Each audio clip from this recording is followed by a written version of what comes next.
Good morning everyone, welcome back to my channel. তো আজকে হচ্ছে 17 তারিখ, রামনবমী প্লাস আমার দাদার জন্মদিন। ঠিক আছে, একটা ভালো দিনেই পড়েছে। তো আজকের দিনটা মোটামুটি আমার দাদার জন্য কি কি করা হয়েছে, তো সেই সবের জন্য আজকের ব্লগটা শুরু করছি এখান থেকে। এখন বাজে সকাল 9:30। তো দাদার জন্য কিছু আয়োজন করা হচ্ছে বাড়িতে, খাওয়া দাওয়া, মানে বাঙালির জন্মদিন খাওয়া দাওয়া আর কি, আর একটু ছোটো করে সেলিব্রেট হবে, ব্যাস এইটুকু। তো দেখতে থাকো কি কি করছি আমরা। তো দাদা তো আছেই, বাড়ির সবাই আছে, আরেকজন আসবে, সেটা দেখাবো তোমাদের কে আসবে। তো ভিডিওটা চলো কন্টিনিউ করছি, দেখতে থাকো আর সঙ্গে থাকো। তো আজকে বাড়িতে এসেছিল এই মিষ্টি বোনটা, যে হচ্ছে নাম হচ্ছে, খুব তার নামটাও খুব মিষ্টি, ভুতু। কাকু, কাকিমা, আমার মাসি এখানে কাজ করছে, মাও কাজ করছিল, দাদাও সকাল সকাল চলে এসছে, আমাদের বার্থডে বয় আর একজন স্পেশাল, দেখেইছো প্রত্যেক দিনই আসে, স্পেশাল তাও আজকে। তো খাওয়া দাওয়া সব কমপ্লিট, এখন আমি আর দিদি মিলে একটা সারপ্রাইজের প্ল্যান করছি, যেটা আমরা তো জানি না, বলা যাবে না। তো মা রান্না করছে, চলো তোমাদের দেখাই কি রান্না হবে। তো চলো, আজকের মেনুতে অনেক কিছু ছিল, বাট বাঙালির অনুষ্ঠান আর মাটন, উফ, একটা আলাদাই কম্বিনেশন, মানে জাস্ট জিভে জল চলে আসে। মাকে এখানে বলছিলাম যে কি হচ্ছে, এখানে মাছ চচ্চড়ি রান্না হচ্ছিল, তোমাদের কার কার ভালো লাগে কমেন্ট করে জানিও। প্রথমে বললাম আজকে 17 তারিখ, রামনবমী, আমার দাদা পুজো দিয়ে নিচ্ছে, দেখি তো বাদে বয় কই, বাদে বয় কই, 24 বছরের বাদে বয়, বাদে বয়।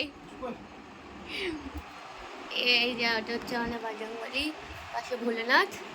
ও দাদা পুজো, এই যে ও আরেকজন হচ্ছে, এই যে আমাদের গপু, ঠিক আছে। দাদা পুজো দিয়ে নিক, তারপর আবার দেখা হচ্ছে। তো বলছিলাম একটা সারপ্রাইজ দেওয়ার জন্য রেডি করছিলাম আমরা ঘরটাকে।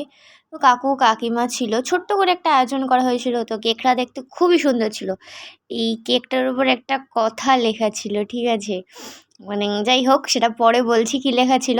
তো এইটুকুনি আমরা ডেকোরেশন করেছিলাম। আমাদের বার্থডে বয়ের বাথরুম থেকে এন্ট্রি, যেহেতু সব ঘর প্যাকড আপ ছিল, দাদা কোথাও যেতে পারছিল না, তো বার্থডে বয়ের বাথরুমে ঢুকিয়ে দিয়েছিলাম আমরা, বার্থডে বয়কে ঢুকিয়ে দিয়ে সারপ্রাইজ দিয়েছি। তো দাদাও দেখছে এটা কী লেখা, তো কেকটার ওপর লেখা ছিল হচ্ছে কথায় কথায় রাগ করা বেড়া, ঠিক আছে, দাদা সব কিছুতে রাগ করে, তো তার জন্য এখানে লেখা ছিল কথায় কথায় রাগ করা বেড়া। ব্যাপারটা দেখে দাদাও মানে বেশ খুশি হয়েছিল। হ্যাপি বার্থডে টু ইউ, এই যে পুচকে বাচ্চাটা, এই পুচকে বাচ্চাটার নাম টংলু। হঠাৎ করে কেক কাটতে কাটতে বলে ওটা দেখে মনে হচ্ছে যে আমার জন্মদিন হচ্ছে, তো সেটা নিয়ে সবাই হাসাহাসি করছিল বেশ। কেক কাটা কমপ্লিট, এখন আমরা একটা জায়গায় যাচ্ছি। কোথায় যাচ্ছি জানতে হলে আমার ফেসবুক পেজটা ফলো করবে, তো সেখানে তোমরা দেখতে পাবে আমি কোথায় যাচ্ছি। তো চলো বাড়ি এসে দেখা হবে। বাড়ি আসতে আসতে প্রায় অনেকটাই দেরি হয়ে গেছিলো, প্রায় 2:30 মতো বেজে গেছিলো। মা মাসিরা সবাই না খেয়েছিল, যেহেতু আজকে দাদার জন্মদিন, দাদাকে না খেতে পারবে না। আশীর্বাদ পর্ব শেষ করে নিয়ে দাদা এবারে খেতে বসে পড়েছে। মিলে একসাথে খেতে খেতে বহুত দেরি হয়ে গেছে, এখন প্রায় 4টে বাজে, মানে জাস্ট অবস্থা খারাপ, ভীষণ গরম লাগে, ভীষণ গরম।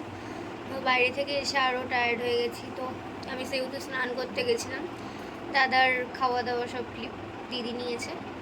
তো এখন একটু ভাত ঘুম দেওয়ার চেষ্টা করবো, নয়তো সবাই মিলে আড্ডা মারবো, কিছু একটা করব। তো চলো বিকালবেলা একেবারে দেখা হচ্ছে। আমি ভাবছিলাম একটু খেয়ে দিয়ে উঠে ভাত ঘুম দেব, তো সেটা আর হলো না। সবাই এক জায়গায় আছি, কী যে কাউতালি দিচ্ছি আমরা, কাউতালির কোনো আগামাথা নেই। কি বিষয় নিয়ে আমরা তিনজন হাই করছি, ভূতু তো সমানে হেসে আছে, হেসে পারলে গড়িয়ে যায়, এরকম একটা অবস্থা। কি বিষয়ে কাউতালি দিচ্ছি ভাই রে ভাই, বোঝা বড় দায়, কোনো কথাবার্তার আগামাথা নেই। এখন চা আর হচ্ছে চিকেন নাগেটস খাওয়া হবে, দুজন মিলে। দুপুরবেলা এসে এক্সাইটমেন্টে কাঁচাটাই খেয়ে নিয়ে বলছে উফ কি খেতে, মাসি বলছে এটা পুরো কাঁচা, ভাজা হয়নি। ফ্রেঞ্চ ফ্রাইসগুলো কেমন খেতে?